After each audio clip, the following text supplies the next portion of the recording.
Assalamualaikum warahmatullahi wabarakatuh. Baik, kali ini saya akan membahas mengenai kebijakan publik. Baik, kebijakan publik. Kebijakan publik adalah kebijakan pemerintah yang mampu mempengaruhi setiap individu yang tinggal di negara atau tinggal di negara bagian. Kemudian menurut David Aston pada bukunya yang berjudul Analysis of Political Life pada tahun 1965, didefinisikan kebijakan publik sebagai suatu nilai-nilai yang dialokasikan kepada seluruh masyarakat negara secara paksa. Kemudian apa saja tujuan yang diharapkan atas dikeluarkannya kebijakan publik ini? Yang pertama tentu mensejahterakan rakyat. Dari kebijakan publik ini diharapkan agar rakyat itu merasa nyaman atas keadaan yang berhubungan dengan tempat tinggalnya. Kemudian yang kedua yakni memperoleh nilai-nilai publik yang ini berkaitan dengan public goods atau barang publik dan public service atau jasa publik.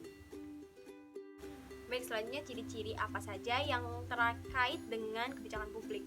Yang pertama, kebijakan publik ini harus bertujuan untuk mensejahterakan rakyat. Karena kebijakan publik ini pertama kali dibentuk hanya untuk memenuhi kenyamanan atas masyarakat. Yang kedua, yakni dibuat atas tahap-tahap yang sistematis. Yang ketiga, yakni mampu diaplikasikan oleh unit organisasi pelaksana, di mana unit organisasi ini dapat mengevaluasi selanjutnya akibat dari kebijakan publik ini, apakah menimbulkan masalah atau malah memperbaiki keadaan. Sebelum diaplikasikannya kebijakan publik ini kepada masyarakat atau lingkungan masyarakat, tentu melalui proses penyusunan atau tahap penyusunannya. Saya di sini mengacu pada pendapat Gerbner di tahun 1968, di mana beliau mengatakan terdapat 5 tahap yang diperlukan dalam perumusan publik. Kemudian yang pertama adalah identifikasi masalah, di mana kebutuhan-kebutuhan kemudian diidentifikasi, di mana kekurangan atau apa yang harus hendak dilakukan ketika terdapat permasalahan tersebut.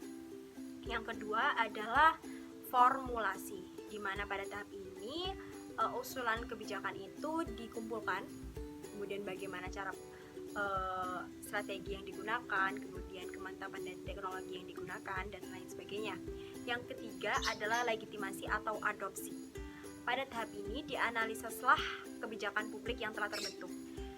Kebijakan publik ini kemudian dilihat apakah mampu diterapkan atau tidak, sebelum akhirnya pada melalui tahap yang keempat, yakni pengaplikasian. Pada tahap pengaplikasian, yakni kebijakan publik akhirnya diluncurkan atau diterapkan di masyarakat. Yang terakhir yakni evaluasi, di mana setelah diluncurkannya kebijakan publik tadi, kemudian dilihat oleh pemerintah apakah kebijakan ini masih dapat dipertahankan atau tidak. Berdasarkan ini dilihat dari dampak yang ditimbulkan dari kebijakan publik ini. Apabila tidak merugikan, maka kebijakan ini akan dapat terus dijalankan. Baik, kemudian telah berakhir pembahasan saya dari pokok pertama, yakni mengenai apa itu politik, hingga berakhir di pokok yang terakhir atau ke-10 yang mengenai kebijakan publik. Kemudian saya ucapkan terima kasih.